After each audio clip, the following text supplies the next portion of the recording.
Hey there, Bootstrappers. This is Ryan Nickel with another day in the life of a bootstrap real estate investor. So, coming at you with episode 81.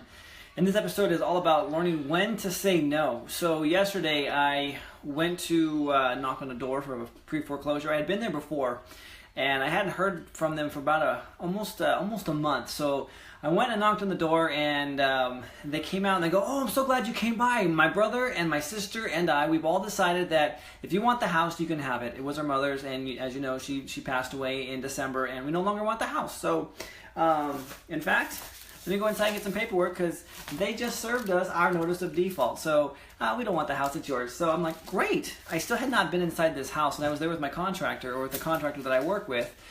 And so she had the key, and we went inside, we took a look at the house, and needs some work.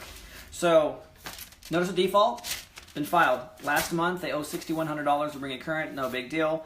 Can easily do that. I said, hey, can I have the mortgage information? Sure, let me go inside and grab that. So she comes back with first mortgage information, second mortgage information. And I'm like, great, here's what I find out. She owes $161,000. House is worth about $113,000. That's all fixed up.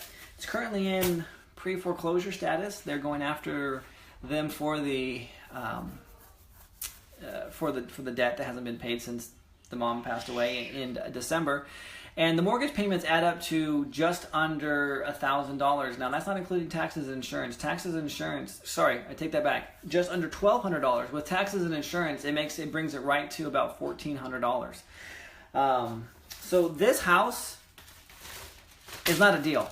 This is not a deal that I would take on. I would not pay the $7,800 to bring these two mortgages current, because the rent in this area is about $1,100. So fair market rent's $1,100, this is $1,400.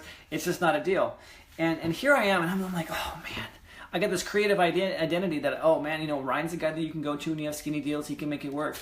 And so I have my identity wrapped around in this as well. But you know what? When a deal's not a deal, it's just you have to say no. And I was just wrapping my head, and I'm like, you know what? It's not a deal. It's in probate. I talked to another investor buddy of mine. He's like, why don't you just short sell it? And I thought about that.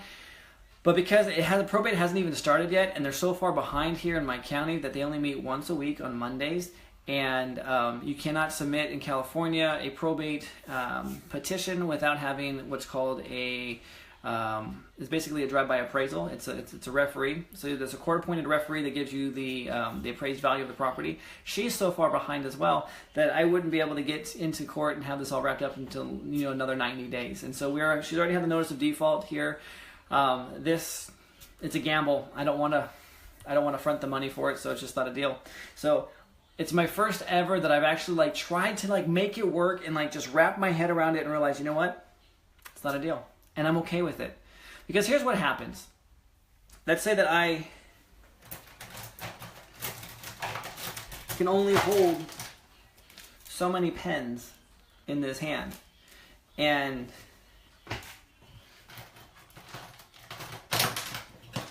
I'm back. I can only hold so many pens in this hand, and I'm trying to work all these crappy deals here, and now here comes this golden one over here, and it's like, hey, you got this great deal. I'm like, oh, you know what? I want that. You didn't see that, but I just dropped this guy. And that's what happens, is you end up dropping and losing everything.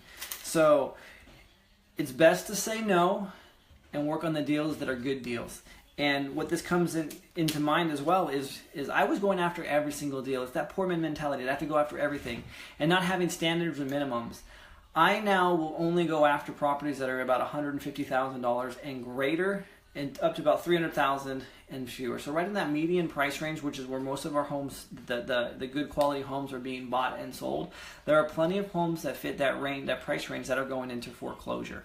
In fact, I just got one of those under contract today with a guy, and it needs very little work. This particular house is going to need at least $30,000 in work. I just picked up another one that I've changed the electrical panel box. I've changed the water heater.